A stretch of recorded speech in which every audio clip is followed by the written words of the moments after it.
Class 9 তোমাদের উদ্ভিদের পরিবহন এবং খনিজ পুষ্টি যে চ্যাপ্টারটা ছিল সেটা আগের দিনকে আমরা খনিজ পুষ্টির বিষয়গুলো অর্থাৎ মিনারেলসের ভূমিকাগুলো জেনেছি এবং সেখান থেকে বাষ্পমোচন তার প্রক্রিয়াটা জেনেছি। আজকে যেটা আছে উদ্ভিদের দেহে এই যে খনিজ পুষ্টিগুলো গৃহীত হলো এবং যে গ্যাসীয় পদার্থগুলো গৃহীত হয় সেগুলো কিভাবে পরিবাহিত হয়, তার পদ্ধতিগুলো কী কী। এই পদ্ধতিগুলো বলতে গেলে প্রথমে যেটা আসবে যে উদ্ভিদের পরিবহন। তাহলে উদ্ভিদের পরিবহনের জন্য যে পথ আছে অর্থাৎ উদ্ভিদের দেহে জল, তা জলের মাধ্যমে এই সকল খাদ্য গ্যাসীয় পদার্থ বিভিন্নভাবে পরিবাহিত হয়। তা পরিবহনের জন্য দুটো পথ, একটা হচ্ছে জাইলেম আর একটা হচ্ছে ফ্লোয়েম, যার মাধ্যমে পরিবাহিত হয়। কিন্তু প্রক্রিয়াগুলো কী? তা প্রক্রিয়াগুলো পরিবাহিত হওয়ার জন্য সাধারণত দুটো প্রক্রিয়া, একটা হচ্ছে নিষ্ক্রিয় পরিবহন আর একটা হচ্ছে সক্রিয় পরিবহন। তাহলে এক নম্বর কি বললাম, নিষ্ক্রিয় পরিবহন,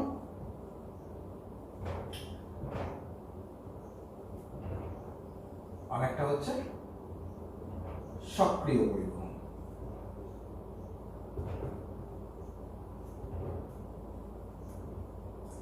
নিষ্ক্রিয় পরিবহনের জন্য যে দুটো পদ্ধতি অর্থাৎ ভৌত পদ্ধতি সাহায্য করে সেটাকে একটাকে বলা হচ্ছে ব্যাপন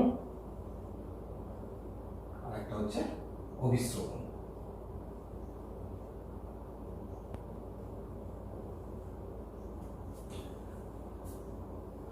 তাহলে এই নিষ্ক্রিয় পরিবহনে ব্যাপন এবং অভিস্রবণ কিভাবে ঘটে এবং তারা কি কি ভূমিকা নেয় সেটা একটু জানবো। তাই ফার্স্ট আগে বলে নিই যে নিষ্ক্রিয় পরিবহন কাকে বলবো।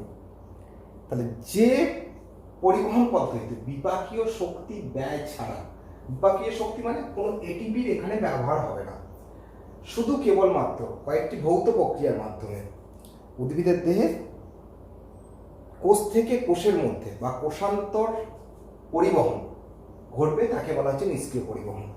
অর্থাৎ এই কোষান্তর পরিবহনের ঘটার জন্য যে অণু বা আয়নগুলো থাকে তাদের আদান প্রদান নিষ্ক্রিয় পদ্ধতিতে ঘটবে, কোনো বিপাকীয় শক্তি ব্যয় ছাড়া।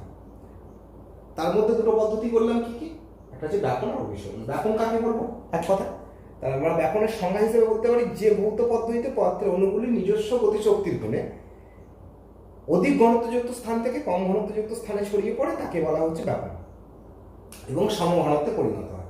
তার মানে আমরা কি জানি, যেমন একটা পাত্রের মধ্যে জল নিলাম, তাতে একটা মিছরির খণ্ড ফেলে দিলাম, তাহলে কিছুক্ষণ পরে কি দেখবো যে মিছরির খণ্ড থেকে অণুগুলো এই জলের মধ্যে ছড়িয়ে পড়েছে এবং জলের যে কোনো অংশ থেকে যদি আমরা চামচ করে একটু জল নিয়ে টেস্ট করি তাহলে দেখবো সেটা সমান মিষ্টতা লক্ষ্য করা যাচ্ছে।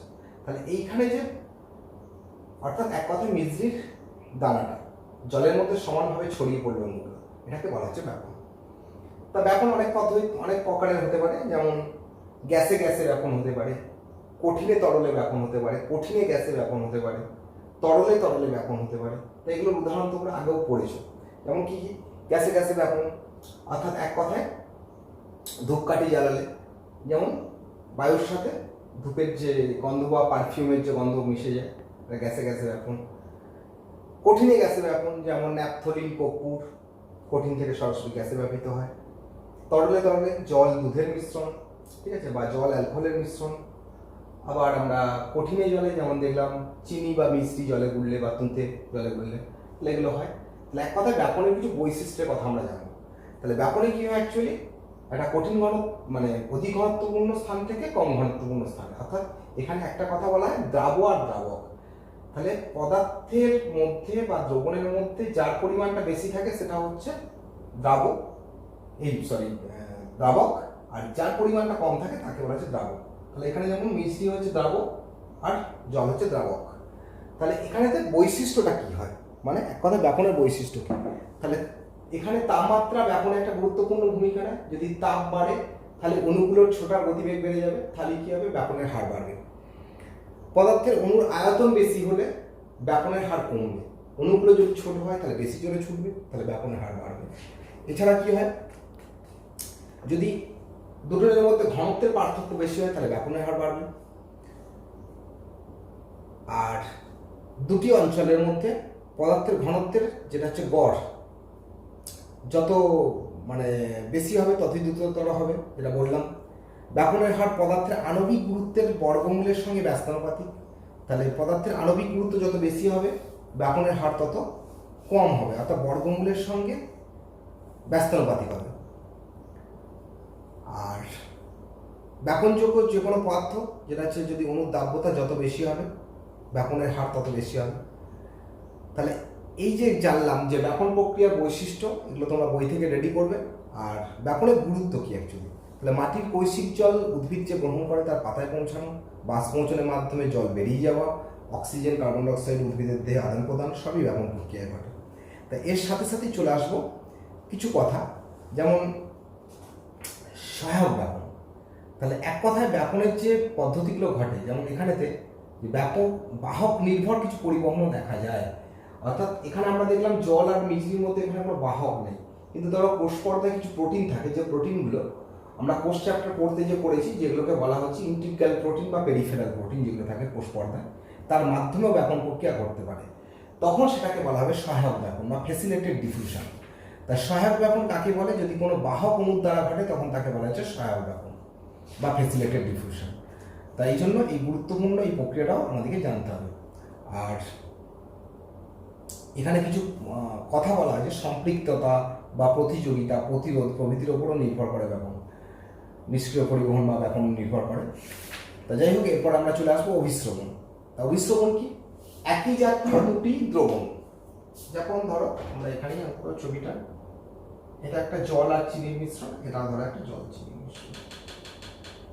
একই পাত্রে আমরা মাঝখানে একটা পর্দা দ্বারা পৃথক করে দিলাম।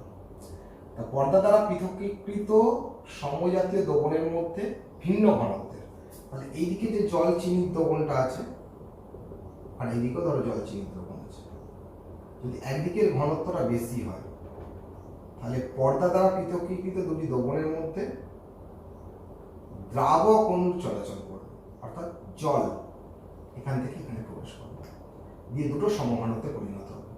এবং এটা এক কথায় বলে যেতে পারে অভিস্রবণ হচ্ছে একটা বিশেষ প্রকারের দ্রবণ, বিশেষ প্রকারের ব্যাপন, যেখানে পর্দা দ্বারা পৃথকীকৃত হয়েছে। এবার পর্দা বিভিন্ন টাইপসের হতে পারে। সাধারণত এখানে যেটা পর্দা ব্যবহার করা হয় সেটা হচ্ছে, যেমন পর্দাকে যদি দুভাগে ভাগ করা হয়, একটা হচ্ছে অভেদ্য আর ভেদ্য পর্দা। অভেদ্য মানে যার মধ্যে কিছু চলাচল করতে পারে না, ভেদ্য পর্দা মানে কোষপ্রাচীর। তার মধ্যে আছে অর্ধভেদ্য পর্দা আর প্রভেদক ভেদ্য পর্দা। অর্ধভেদ্য মানে হচ্ছে প্লাজমেট, কাগজ, ডিমের ভাইটালাইন পর্দা। আর প্রভেদক ভেদ্য পর্দার উদাহরণ হচ্ছে কোষ পর্দা, যেখানে কিন্তু দ্রাবকের সাথে কিছু কিন্তু সিলেক্টিভ পদার্থ চলাচল করে, তখন তাকে বলা হচ্ছে সিলেক্টিভ পারমিয়েবল বা প্রভেদক ভেদ্য। তাই এই ধরনের পর্দারও ভাগ হয়। তা যাই হোক, পর্দা দ্বারা পৃথকীকৃত সমজাতীয় দুটো দ্রবণের মধ্যে যখন দ্রাবক অণু চলাচল করে এবং দুটো সমঘনত্বে পরিণত হয়। এখানে যদি দেখো, যদি দ্রবণের ঘনত্ব দিয়ে দেখি তাহলে এই ঘনত্বটা কম, এই ঘনত্বটা বেশি। কিন্তু এখানে দেখো অ্যাকচুয়ালি জলের ঘনত্ব বেশি, এখানে জলের ঘনত্ব কম, তাহলে সেই জন্য এখানে জলের ঘনত্ব অর্থাৎ দ্রাবক এই দিক থেকে এইদিকে চলাচল করেছে। তাই দ্রাবক চলাচল করে দুটো সমঘনত্বে পরিণত করেছে। তা এখানেও কিন্তু কয়েকটা বৈশিষ্ট্য আছে। তাহলে পর্দা দ্বারা দুটো পৃথক থাকবে, যেটা অর্ধভেদ্য পর্দা, এবং দুটো সমপ্রকৃতির দ্রবণের মধ্যে ঘটবে। অভিস্রবণের সময় অর্ধভেদ্য পর্দার মধ্য দিয়ে শুধু দ্রাবক অণু চলাচল করবে, দ্রাবক চলাচল করবে না। দুটি ঘনত্বের পার্থক্য যত বেশি হবে ততই তোমার অভিস্রবণের এটাও বেশি হবে। আর এই জন্য একে বলা হচ্ছে একটা বিশেষ ব্যাপন পদ্ধতিতে বললাম যেটা। আর অভিস্রবণের গুরুত্ব, এর মাধ্যমেই হচ্ছে জল মূল্যন দ্বারা শোষিত হয়ে গাছের পাতায় পৌঁছায়। তা এরপরে চলে আসবো সক্রিয় পরিবহন। হ্যাঁ, আচ্ছা, অভিস্রবণের ক্ষেত্রে আর একটা কথা বলে দিই। অভিস্রবণ আবার দুই প্রকারের হতে পারে, একটা অন্ত অভিস্রবণ, একটা বহিঃ অভিস্রবণ। যখন কোনো একটা কোষের মধ্যে জল প্রবেশ করবে বাইরে থেকে প্রোটোপ্লাজমের মধ্যে, তখন তাকে বলা হবে অন্ত অভিস্রবণ। আর যখন কোষ থেকে কোষরস বাইরে বেরিয়ে যাবে তখন তাকে বলা হচ্ছে বহিঃ অভিস্রবণ। ঠিক আছে, একটাকে বলা হয় প্লাজমোলিসিস মানে জল বেরিয়ে যাওয়া, আর ডিপ্লাজমোলিসিস মানে জল প্রবেশ করা, অর্থাৎ অন্ত অভিস্রবণ। আর বহিঃ অভিস্রবণ মানে প্লাজমোলিসিস, জল বেরিয়ে যাওয়া। তা এরপরে চলে আসবো আমরা সক্রিয় পরিবহন পদ্ধতি। এক কথায় আমরা নিষ্ক্রিয় পরিবহন পদ্ধতি কি বলেছি, যে যেখানে বিপাকীয় শক্তি ব্যয় করা হয়, কিন্তু হয় না। সক্রিয় পরিবহন মানে যেখানে বিপাকীয় শক্তি ব্যয় করে, অর্থাৎ এটিপি শক্তি ব্যবহার করে গ্রেডিয়েন্টের বিপরীতে, অর্থাৎ কম ঘনত্ব থেকে বেশি ঘনত্বের দিকেই যাবে। যেহেতু দেখো সিম্পল একটা উদাহরণ বলি, যেমন আমরা জল যখন ছাদে চুলি তখন কি করি, পাম্প চালিয়ে জল তুলতে হয়। কেন? কারণ এটা অভিকর্ষ বলের বিপরীতে তাকে পাঠানো হচ্ছে, যেই জন্য শক্তি ব্যয় করতে হচ্ছে। এখানেও তাই। তাহলে একটা পাত্রে জল আছে, মানে দ্রবণ আছে, আর একটা পাত্রে দ্রবণ আছে, শক্তি ব্যয় করলে তবেই তারা কম ঘনত্ব স্থান থেকে বেশি ঘনত্ব স্থানেই দ্রবণটা যাবে। অর্থাৎ এখানে কি হয়, বিভিন্ন আয়ন গ্রেডিয়েন্টের বিপরীতে, তার ঘনত্বের বিপরীতে চলাচল করে, সেই জন্য এখানে শক্তির ব্যয় হয়। তা সেই জন্য শক্তি পরিবহনের বৈশিষ্ট্যটাই হচ্ছে বিপাকীয় শক্তি ব্যয় হবে, প্রয়োজন হবে। পদার্থের ঘনত্বের নতিমাত্রার বিপক্ষে ঘটবে, অর্থাৎ পদার্থের গাঢ়ত্বের নতিমাত্রার সপক্ষে, অর্থাৎ যেদিকে গাঢ়ত্ব বেশি আছে সেদিকেই ঘটবে। পরিবহনে একান্ত বাহকের প্রয়োজন, ঠিক আছে, অর্থাৎ এখানে প্রোটিন বা অন্যান্য যে বাহকগুলো থাকে একান্ত প্রয়োজন।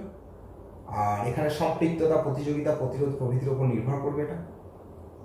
আর এখানে একটা মনে রাখবে যে ব্যাপন এই সক্রিয় পরিবহন ঘটার সময় যেমন দুটো পদ্ধতিতে ঘটতে পারে, একটাকে বলা হচ্ছে অ্যান্টিপোড, একটাকে বলা হচ্ছে কো ট্রান্সপোর্ট। তোমাদের প্রশ্নে দেখবে আমি দিয়েছি প্রশ্নগুলো।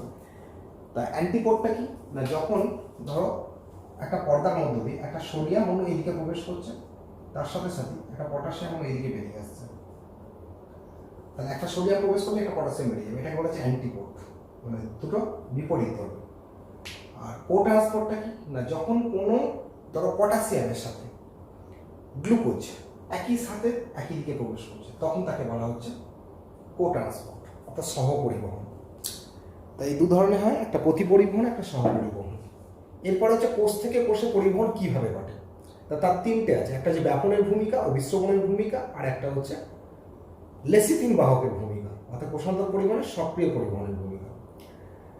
তা অ্যাকচুয়াল কথায় তা আমরা তো কোষান্তর পরিবহনে ব্যাপনের ভূমিকা জানলাম, যে কোষ থেকে কোষে যখন জল প্রবেশ করে তখন কম ঘনত্বের স্থান থেকে বেশি ঘনত্বের স্থানে ছড়িয়ে পড়ে। কিন্তু এখানে একটা কথা মনে রাখবে, কোষান্তর পরিবহনের ক্ষেত্রে এখানে একটা পথের মাধ্যমে ঘটে, অর্থাৎ একটা কোষের মধ্যে যখন জল প্রবেশ করবে, তাহলে যখন আমরা জানি একটা উদ্ভিদ কোষ আর একটা উদ্ভিদ কোষ পাশাপাশি অবস্থান করে, তার মাঝখানে যে সাইটোপ্লাজমের সংযোগ তৈরি হয় তাকে বলা হচ্ছে প্লাজমোডেসমাটা। এই প্লাজমোডেসমাটার মাধ্যমে জল একদিক থেকে আরেকদিকে প্রবেশ করে। তা এই প্লাজমোডেসমাটাটার যেহেতু মৃত কোষপ্রাচীর মৃত, তাহলে যেহেতু মৃত কোষপ্রাচীরের মধ্য দিয়ে এই সংযোগ স্থাপিত হয়, তখন তাকে বলা হচ্ছে অ্যাপোপ্লাস্টিক পথ, আর পরিবহনটাকে বলা হয় অ্যাপোপ্লাস্ট। তাহলে কোষপ্রাচীরের মধ্য দিয়ে, মৃত কলার মধ্য দিয়ে যখন ঘটবে বা কোষের মধ্য দিয়ে, অর্থাৎ এক কথায় প্লাজমোডেসমাটার মাধ্যমে ঘটবে, তখন তাকে বলা হচ্ছে অ্যাপোপ্লাস্ট। অবিশ্রবণের ক্ষেত্রে কি হয় না, যেহেতু সেখানে বাহক থাকে মানে পর্দা থাকে, সেহেতু কোষ পর্দা, অর্থাৎ এক কথায় বলা যেতে পারে প্রোটোপ্লাস্ট আর প্লাজমোডেসমাটা, ঠিক আছে। যেহেতু সক্রিয় এখানে সজীব অংশ প্রোটোপ্লাস্ট এবং বা প্লাজমোডেসমাটার মধ্যে দিয়ে জল পরিবহন করবে, সেহেতু তাকে বলা হচ্ছে সিমপ্লাস্ট। তাহলে অ্যাপোপ্লাস্ট আর সিমপ্লাস্ট কি আমরা জানলাম। আর এক্ষেত্রে যখন কোষ থেকে কোষে পরিবহন ঘটে, তখন একটা কোষের মধ্যে বা মূল কোষের মধ্যে তারা যখন গৃহীত হয়, আমি ছবিটা এঁকেই দেখাই, কারণ তোমাদের এটা উদ্ভিদের যে রসের উৎসব প্রক্রিয়া সেখানে একসাথে কাজে লেগে যাবে এটা। তা যখন উদ্ভিদের মূল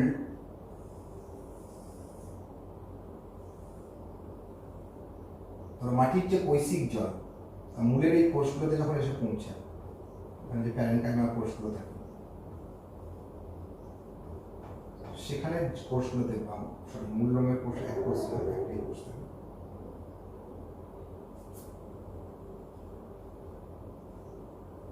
আমি সব কোষগুলো আঁকছি না, আর মাঝখানে থাকবে পরিচক্র বা পেরিসাইকেল, এখানে ওটাকে বলা হয় পারণ কোষ এবং মূল রঙের কোষ, ঠিক আছে। তাহলে জল যখন এখানে এসে পৌঁছায়, তখন অবিশ্রবণ প্রক্রিয়ায় জল বাইরে থেকে মূল্যমের কোষে প্রবেশ করে যায়।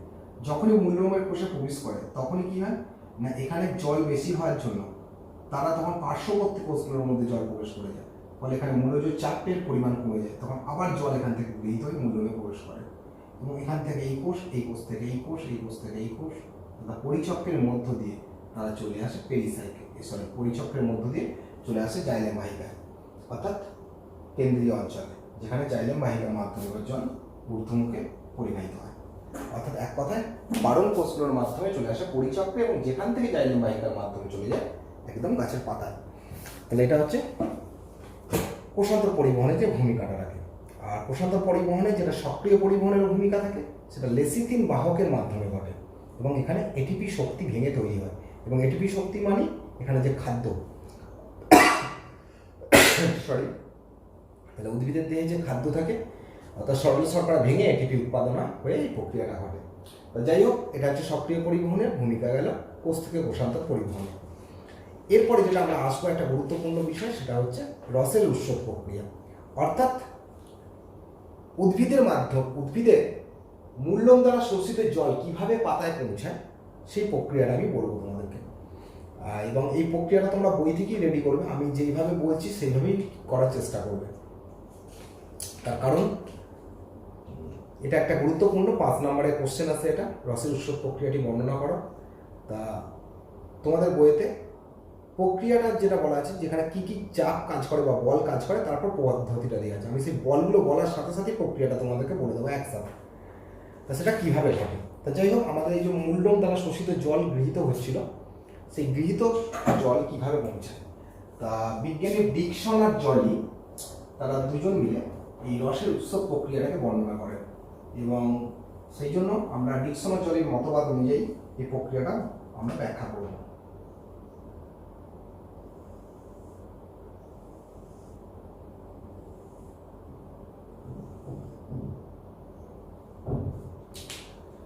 তাহলে আমরা এখানে একটু আগেই বলছিলাম যে আগে রসের উৎসব কাকে বলে একটু বলে নিই। তাহলে কোনো পদ্ধতিতে, ঠিক আছে, যে পদ্ধতিতে উদ্ভিদের মূল্যম দ্বারা শোষিত জল এবং শোষিত জল এবং তার দ্বারা গৃহীত লবণ যে সকল চাপের মাধ্যমে বা টানের মাধ্যমে, যেমন মূলজ চাপ, সমসংযোগ, অসমসংযোগ বল এবং বাষ্পমোচন টান, জাইলেম বাহিকার মাধ্যমে অভিকর্ষের বিপরীতে গাছের পাতায় পৌঁছায়, তাকে বলা হচ্ছে রসের উৎসব প্রক্রিয়া। এবং এই রসের উৎসব প্রক্রিয়া ঘটার জন্য আমরা দেখো 3টে কথা বললাম। একটা হচ্ছে কি, 1 নম্বর মূলজ চাপ, দ্বিতীয় নম্বর সমসংযোগ অসমসংযোগ বল, সমসংযোগ এবং অসমসংযোগ বল,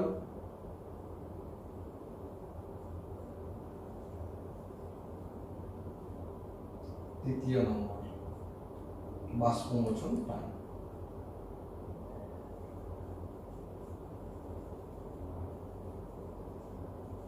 এই 3টে কিভাবে ঘটে, তা একটু আমি কি বললাম, ব্যাপন প্রক্রিয়া এবং অভিসরণ প্রক্রিয়া। মূল্যম দ্বারা মাটির যে কৈশিক জল গৃহীত হওয়ার পর তারা উদ্ভিদের মূল্যমের যে এককোষী কোষগুলো থাকে, সেই এককোষী মূল্যম দ্বারা গৃহীত হয়ে তারা চলে আসে কোথায় না পরবর্তী কোষে।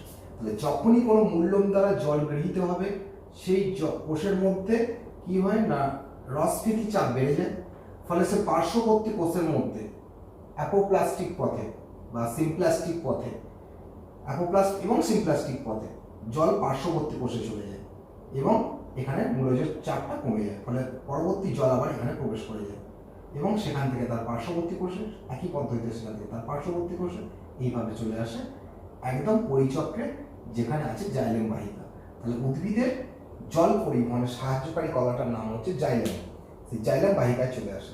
জাইলেমের 4টি উপাদান থাকে আমরা জানি, জাইলেম মানে ট্র্যাকিয়া, জাইলেম প্যারেনকাইমা, জাইলেম তন্তু, যাদের মধ্যে ট্র্যাকিড এবং ট্র্যাকিয়া উদ্ভিদের জল পরিবহনে সাহায্য করে, এগুলো মৃত কোষ। তা এখানে জল এসে পৌঁছানো, এটা কি বলা হচ্ছে মূলজ চাপ। এই মূলজ চাপের মাধ্যমে কিন্তু জল যখনই পরিচক্রে এসে পৌঁছায়, তখন কিন্তু জল ঠেলে ওপরের দিকে তুলে দেয়। এই ঠেলটা হয় কত না প্রায় 33 ফুট বা 10 মিটার, এর বেশি জল কিন্তু মূলজ চাপ উপরের দিকে তুলতে পারে না। তাহলে স্বাভাবিকভাবে প্রশ্ন হতে পারে যে এই 10 মিটারের বেশি যে সকল উদ্ভিদ আছে, তাহলে তারপর জলটা কিভাবে পৌঁছায় না, তার জন্যই কাজ করে এরপরেতে বাষ্পমোচন টান।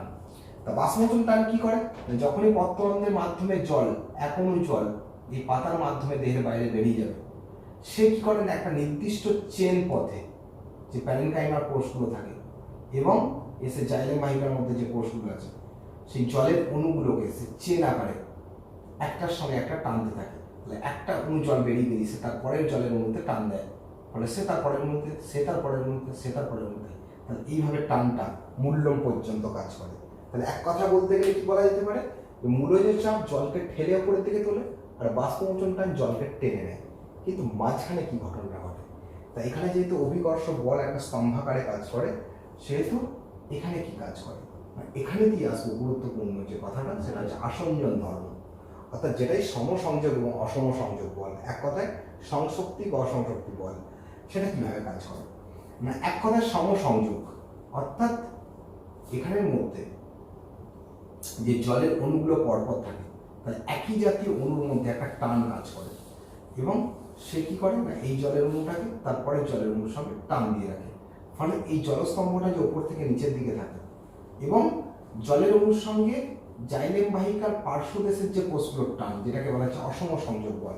তাহলে এক কথায় কি বললাম, জলের অণুর সঙ্গে জলের অণুর টান সমসংযোগ, জলের অণুর সঙ্গে জাইলেম বাহিকার পার্শ্ব কোষগুলোর যে টান তাকে বলা হচ্ছে অসম সংযোগ বল। তাহলে এই দুটো বল একসাথে যে জলস্তম্ভটার সৃষ্টি হলো, সেই জলস্তম্ভটাকে নিচের দিকে পড়তে দেয় না, ধরে রাখে।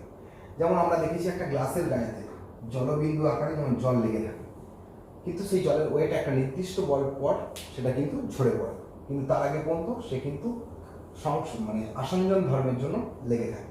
সেই আসঞ্জন ধর্ম অর্থাৎ যেটাই সমসংযোগ এবং অসম সংযোগ বল, যার প্রভাবে এই জলস্তম্ভটা ধরে রাখে। তাহলে এক কথায় যদি আমরা বলতে পারি, কি বলবো না, মূলজ চাপ জলকে ঠেলে উপরের দিকে তোলে, বাষ্পমোচন টান জলকে টেনে নেয়, এবং সমসংযোগ এবং অসম সংযোগ বল জলস্তম্ভটা ধরে রাখে, যার প্রভাবে মূল্যম দ্বারা শোষিত জল ধীরে ধীরে পাতায় পৌঁছে যায়। তাহলে এই প্রক্রিয়াটা কিন্তু টোটালটাকে বলা হচ্ছে রসের উৎসব প্রক্রিয়া। আর বিজ্ঞানী ডিকসন ও জলি, যেটা 1894 খ্রিস্টাব্দে এই প্রক্রিয়াটা টোটাল বর্ণনা করেন এবং চাপগুলোর ব্যাখ্যা দেন, এবং তার মতানুযায়ী এটাকে বলা হচ্ছে রসের উৎসব প্রক্রিয়া বা ডিকসন ও জলির মতবাদ। তোমরা কিন্তু এটাকে যেভাবে বললাম এইভাবেই কিন্তু রেডি করবে, এই তিনটে বল দ্বারা টোটাল উদ্ভিদের রসের উৎসব প্রক্রিয়াটাকে বর্ণনা করতে হবে।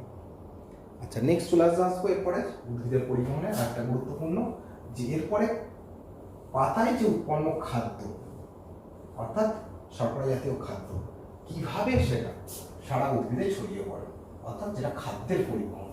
এই পরিবহনের জন্য সাহায্য করে না ফ্লোয়েম। ফ্লোয়েমের সাধারণত কে সাহায্য করে না, সিগনল।